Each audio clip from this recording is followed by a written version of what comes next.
बिना साधु संग के साधुता आ ही नहीं सकती है।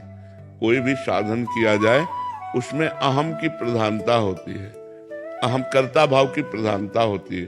कर्ता भाव की प्रधानता होने से विमूढ़ता जाती नहीं है। अहंकार विमूढ़ात्मा कर्ता हमिति मन्यते। जब तक कर्ता भाव नहीं जाएगा, अहम भाव नहीं जाएगा, तब तक साधुता नहीं आती है। परुख वचन अति दुसा श्रवण सुनि ते ही पावक न दहोंगो, परहित निरत निरंतर मन क्रम वचन नेम निभोंगो, कभों कहों या रहनि रहोंगो, श्री रघुनाथ कृपालु कृपाते साधु स्वभाव गहोंगो।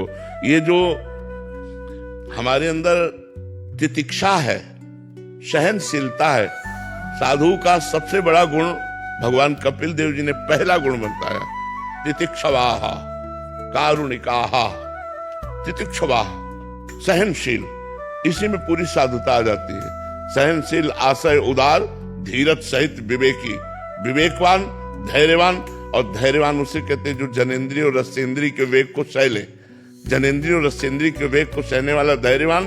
और भगवान के प्रेमी जनों के आश्रय से सब सद्गुण आ जाते हैं। यदि गुरुदेव का और भगवत प्रेमी महात्माओं का संग है तो साधुता आ जाएगी।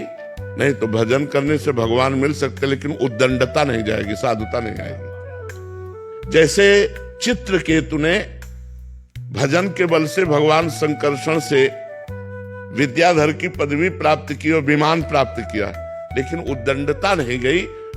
विमान पर चढ़े चढ़े देवादिदेव महादेव जी के समीप गया, जहां सनकादि उतर करके हाथ जोड़कर बैठते हैं, वहां विमान पर चढ़े चढ़े और भगवान शंकर से कह रहा है कि एक गृहस्थ पुरुष भी अपनी पत्नी से मर्यादा से मिलते हैं, और आप देवादिदेव महादेव होकर, जगत गुरु होकर सभा में अपनी पत्नी को वामांग में विराजमान किए।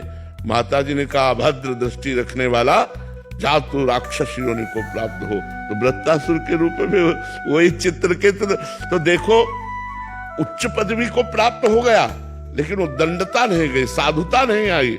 परम वैष्णवाचार्य भगवान शिव जो अभेद है, जो अर्धनारेश्वर बनकर स्वयं दिखाया कि वो पार्वती जी और शिव अभेद है, उनमें भेद दृष्टि करके और ऐसे ऐसे वचन बोले, तो इससे ये पता चलता है कि यदि साधु संग मिले, भगवत प्रेमी महात्माओं का निरंतर संग मिले, तो साधुता हमारे अंदर आ जाए।